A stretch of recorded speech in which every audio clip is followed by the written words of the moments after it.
ओम कृष्णदेवाय नमो नमः। समस्त भगवत प्रेमी भाई और भौणी मानक मोर राधे राधे। कृष्ण दयारु समस्ते भलरे थिबे बोली मोर आशा। यही भागवत गीता जदि आपण मन को छुँची प्लीज सब्सक्राइब करंतु और शेयर भी करंतु, कमेंट पे दियंतु, देले मते बहुत भल लगिबो।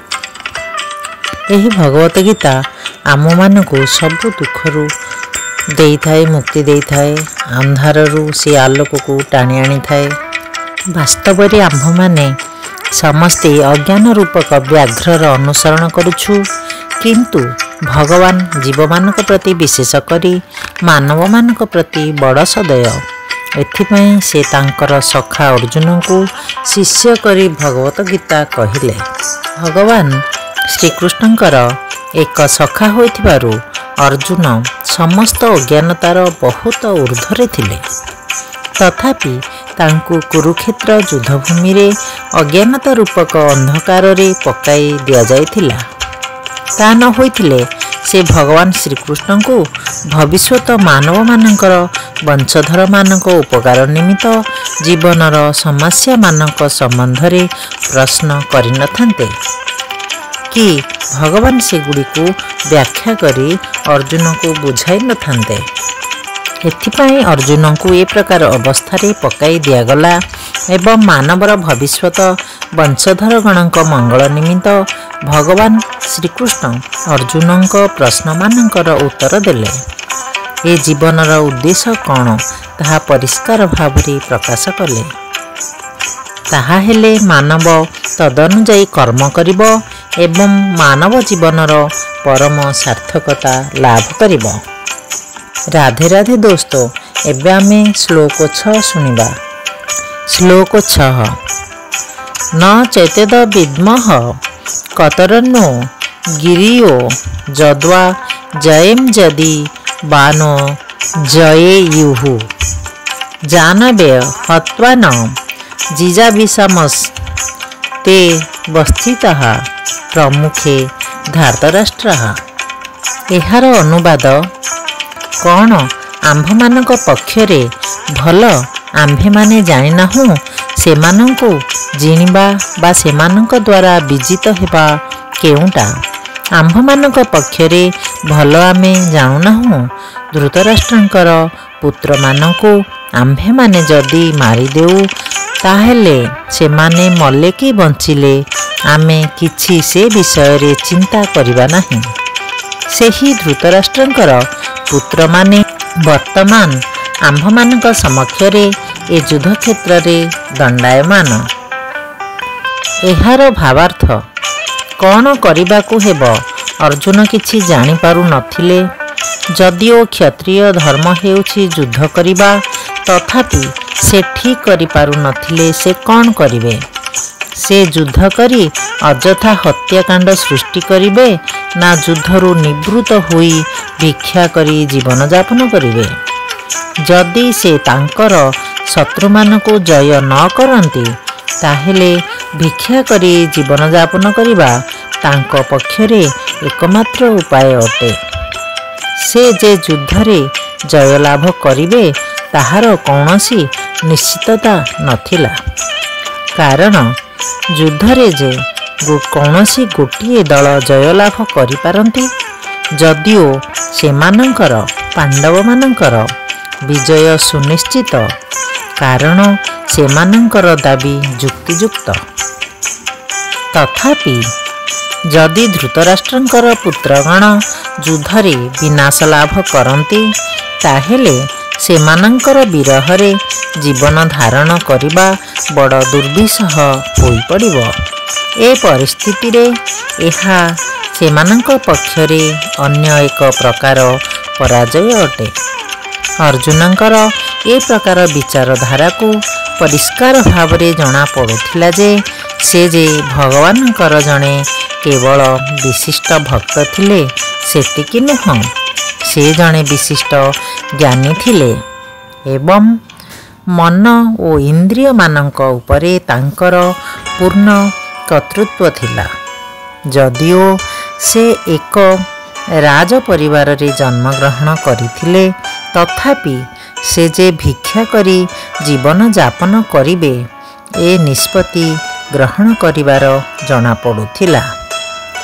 से जणे विशिष्ट त्यागी थिले अर्थात यह हेउछि तांकर त्याग बा अनासक्तिर लक्षण। वास्तव रे से अनेक सद्गुण रे भूषित होइथिले। तांकर गुरु भगवान श्रीकृष्णकर उपदेश रे तांकर दृढ़ विश्वास बा आस्था थिला। एथिरु एहा स्पष्ट रूपे जना पड़ुथिला। एथिरु एही सिद्धांत प्रकाश पाउछि जे से मुक्ति लाभ करने संपूर्ण उपयुक्त अटंती। इंद्रिय गुड़िक संजत नहेले ज्ञान भूमिका को उन्नीत हेबार कौनसी संभावना नाही। ज्ञान और भक्ति बिना मुक्ति प्राप्ति संभव नुहे। अर्जुनंकर अनेक पार्थिव गुण थिला ता सत्वे ए सबु दिव्य गुण थिला। राधे राधे दोस्तों, एबे आमे श्लोक 7 सुनिबा। श्लोक 7 कार्पेण्य दोषोपहत स्वभावः पृच्छामि त्वां धर्मसं मूढ़चेताः यच्छेयः स्वानिश्चितं ब्रूहि तन्मे शिष्यस्तेहं साधि मां त्वां प्रपन्नम्। एहार अनुवाद मोर कौन कर्तव्य ताहा मु भाबी स्थिर करि पारु नाही। दुर्बलता जोगु मु मोर मानसिक भारसाम्य हराइछि। ए अवस्थारे मो पक्षरे कौन श्रेयस्कर दयाकरी निश्चित रूपे मते कुहंतु। वर्तमान मु आपणकर शिष्य हेली एवं आपणकर संपूर्ण शरण रे आसिली। दयाकरी मोते उपदेश प्रदान करंतु। एहार भावार्थ समग्र भौतिक स्थिति और भौतिक कार्यावली प्रत्येकंकु केवल व्याकुल और व्यग्र कराए। यह हेउछि प्रकृतिर विधान। प्रति पदक्षेपरे व्याकुलता बा व्यग्रता ही अनुभूत हुए एवं सेइथिपाई व्यक्तिंकु एक उपयुक्त आचार्यंकर शरणापन्न हेबाकु दरकार पड़े। कारण से आचार्य बा गुरु तांकु जीवनर उपयुक्त मार्ग प्रदर्शन कराई पारिबे, जद्वारा कि तार जीवनर उद्देश्य साधित हेबो। समस्त वैदिक शास्त्र रे एही उपदेश दिया जाइछि जे जीवनर व्याकुलतारू मुक्ति लाभ निमित्त एक उपयुक्त गुरुंक निकटकू जीवाकू पड़िबो। आमे न चाहुथिले मध्य ए व्याकुलता जीवन रे आसे। ए व्याकुलतारू किपरि मुक्ति पाइबाकू हेबो ताहा गुरु ही निर्देश करिबे। एगुड़िक दावाग्नि सदृश। बणरे केही अग्नि लगाई दियंती नहीं, से मन को लगी बण पोड़ी पकाए। ठीक सेहीपरि ए पृथ्वीर परिस्थिति एपरि जे आमे न चाहिले सुधा जीवन रे व्याकुलता आसे। केही जली पोड़ी हेबा निमित्त निया चाहती नहीं, तथापि ताहा आसे ओ आंभ मानकु जाली पोड़ी दिए। तेणु वैदिक शास्त्र समूह एही उपदेश दियंती जे जीवनर व्याकुलतार समाधान निमित्त एवं समाधानर पंथा बा विज्ञान जानिबा निमित्त व्यक्ति को उपयुक्त गुरु परंपरा रे आसुथिबा एक आचार्यंक निकटरे पहुँचवाक पड़िबो। जेउ व्यक्ति एक उपयुक्त आचार्यंक निकटरे अछि से सबु जानिछि। तेणु व्यक्ति भौतिक दुख बा व्यग्रता मध्यरे न रही एक उपयुक्त गुरुंक निकटरे रहिबा उचित। यह हेउछि श्लोकर तात्पर्य। भौतिक दुख जंत्रणा दग्ध मानव किए? जे जीवनर समस्या कौन जाने नहीं, से हेउछि भौतिक दुख जंत्रणा दग्ध मानव। गर्ग उपनिषद ए मानव संबंध रे निम्न मते वर्णना अछि। जो बा एतद अक्षरं गार्ग्य विदित्वं सालों लोकात् प्रैतिश कृपणः। ଯେଉଁ ବ୍ୟକ୍ତି ଏକ ମାନବ ହିସାବରେ ଜୀବନର ସମସ୍ୟାମାନଙ୍କର ସମାଧାନ କରିପାରେ ନାହିଁ ଏବଂ ଯେ ଆତ୍ମବିଜ୍ଞାନ ବା ଆତ୍ମାନୁଭୂତି ଲାଭ ନ କରିପାରି କୁକୁର ଓ ବିରାଡ଼ି ପରି ଏ ପୃଥିବୀକୁ ତ୍ୟାଗ କରେ ସେ କୃପଣ ଅଟେ। ଯେଉଁ ମାନବ ଜୀବନର ସମସ୍ୟାମାନଙ୍କର ସମାଧାନରେ ଏ ଜୀବନକୁ ବିନିଯୋଗ କରେ ତାର ଜୀବନ ଧନ୍ୟ ଅଟେ। ତା ପକ୍ଷରେ ଏ ଜୀବନ ଅତ୍ୟନ୍ତ ମୂଲ୍ୟବାନ ଅଟେ। ତେଣୁ ଯେ ଏ ସୁଯୋଗକୁ ଉପଭୋଗ ନ କରେ ଅର୍ଥାତ୍ ଜୀବନକୁ ଉପଯୁକ୍ତ ଭାବେ ବିନିଯୋଗ ନ କରେ ସେ କୃପଣ ଅଟେ। ଅନ୍ୟପକ୍ଷରେ ଏ ପୃଥିବୀରେ ବ୍ରାହ୍ମଣ ଅଛନ୍ତି ଅର୍ଥାତ୍ ଯେ ଖୁବ୍ ବୁଦ୍ଧିମାନ ଅଟନ୍ତି ଏବଂ ସେ ଜାଣିଥାନ୍ତି ଜୀବନର ସମସ୍ୟାମାନଙ୍କର ସମାଧାନ ନିମିତ୍ତ ଏ ଶରୀରକୁ କିପରି ବ୍ୟବହାର କରିବାକୁ ହେବ। ଯେଉଁମାନେ କୃପଣ ସେମାନେ ଦେଶ ଜାତି ବଂଶ ପରିବାର ସମାଜ ଆଦି ପ୍ରତି ଅଯଥା ସହାନୁଭୂତି ପ୍ରକାଶ କରି ସମୟ ନଷ୍ଟ କରନ୍ତି। ସେମାନେ ଭୌତିକ ଧାରଣାର ବଶବର୍ତ୍ତୀ ହୋଇ ଏପରି କହିଥାନ୍ତି।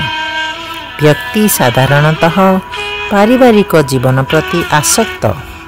ଉଦାହରଣ ସ୍ୱରୂପ ପରିବାର ସ୍ତ୍ରୀ ପୁତ୍ର ଏବଂ ଅନ୍ୟମାନଙ୍କ ପ୍ରତି ସେ ବିଶେଷ ଆସକ୍ତ। କାରଣ ଏମାନେ ତାର ରକ୍ତ ସମ୍ପର୍କ ବୋଲି ସେ ଭାବେ। କୃପଣ ଭାବେ ସେ ତାର ପରିବାରକୁ ମୃତ୍ୟୁମୁଖରୁ ରକ୍ଷା କରିବାକୁ ସକ୍ଷମ ଅଟେ କିମ୍ବା ସେ ଭାବେ ଯେ ତାର ପରିବାର ବା ସମାଜ ତାକୁ ମୃତ୍ୟୁମୁଖରୁ ରକ୍ଷା କରିପାରିବେ। ଏ ପ୍ରକାର ପାରିବାରିକ ଆସକ୍ତି ମନୁଷ୍ୟତର ପ୍ରାଣୀମାନଙ୍କଠାରେ ମଧ୍ୟ ଦେଖାଯାଏ। ସେଇଥିପାଇଁ ସେମାନେ ସେମାନଙ୍କର ଶିଶୁମାନଙ୍କର ଯତ୍ନ ନିଅନ୍ତି। ଅର୍ଜୁନ ବଡ଼ ଚତୁର ଥିଲେ ଏବଂ ସେଇଥିପାଇଁ ସେ ବୁଝିପାରିଲେ ଯେ ତାଙ୍କର ଏହି ପରିବାର ପ୍ରୀତି ତାଙ୍କୁ ବର୍ତ୍ତମାନ ଏପରି ବ୍ୟାକୁଳ କରାଇଛି। ସେ ତାଙ୍କର ପରିବାର ଓ ଆତ୍ମୀୟ ସ୍ୱଜନମାନଙ୍କୁ ରକ୍ଷା କରିବାକୁ ଇଚ୍ଛା କରିବାରୁ ବର୍ତ୍ତମାନ ଏ ପରିସ୍ଥିତିରେ ପଡ଼ିଛନ୍ତି। ଏହା ହେଉଛି ତାଙ୍କର ବ୍ୟାକୁଳତାର କାରଣ।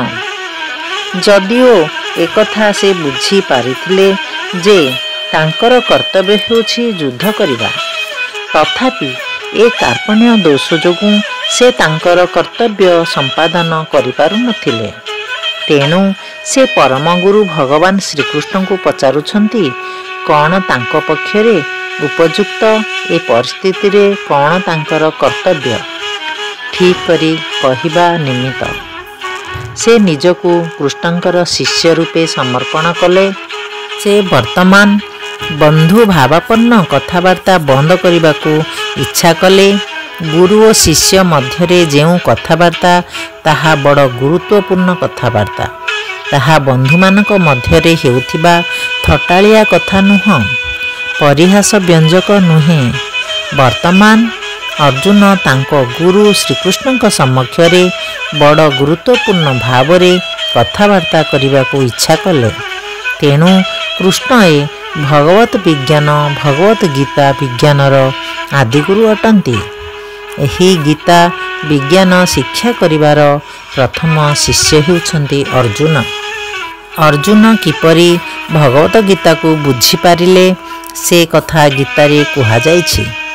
ତଥାପି ନିର୍ବୋଧ ଜଡ଼ ବିଜ୍ଞାନୀଗଣ ପଣ୍ଡିତଗଣ କହନ୍ତି ଯେ କୃଷ୍ଣଙ୍କୁ ପୁରୁଷ ରୂପରେ ଗ୍ରହଣ କରି ତାଙ୍କ ନିକଟରେ ଆତ୍ମସମର୍ପଣ କରିବା ଦରକାର ନାହିଁ। କିନ୍ତୁ କୃଷ୍ଣଙ୍କ ମଧ୍ୟରେ ଯେଉଁ ଅଜନିର୍ବିଶେଷ ଭଗବାନ ଅଛନ୍ତି ତାଙ୍କଠାରେ ଆତ୍ମସମର୍ପଣ କରିବା ଉଚିତ। କୃଷ୍ଣଙ୍କର ଅନ୍ତର ବହି ଭିତର ବାହାର ମଧ୍ୟରେ କୌଣସି ତଫାତ ନାହିଁ। ଯାହାର ଏ ଜ୍ଞାନ ନାହିଁ ସେ ଏକ ଗଣ୍ଡମୂର୍ଖ ଅଟେ। ଭଗବତ ଗୀତାକୁ ବୁଝିବାକୁ ଚେଷ୍ଟା କରିବା ତା ପକ୍ଷରେ ମୂର୍ଖାମି ଅଟେ। ରାଧେ ରାଧେ ଦୋସ୍ତ, ଆଉ ଗୋଟିଏ ଭିଡ଼ିଓରେ आमे श्लोक 8 ठू शुणिबा। एबे मु रहूची। राधे राधे।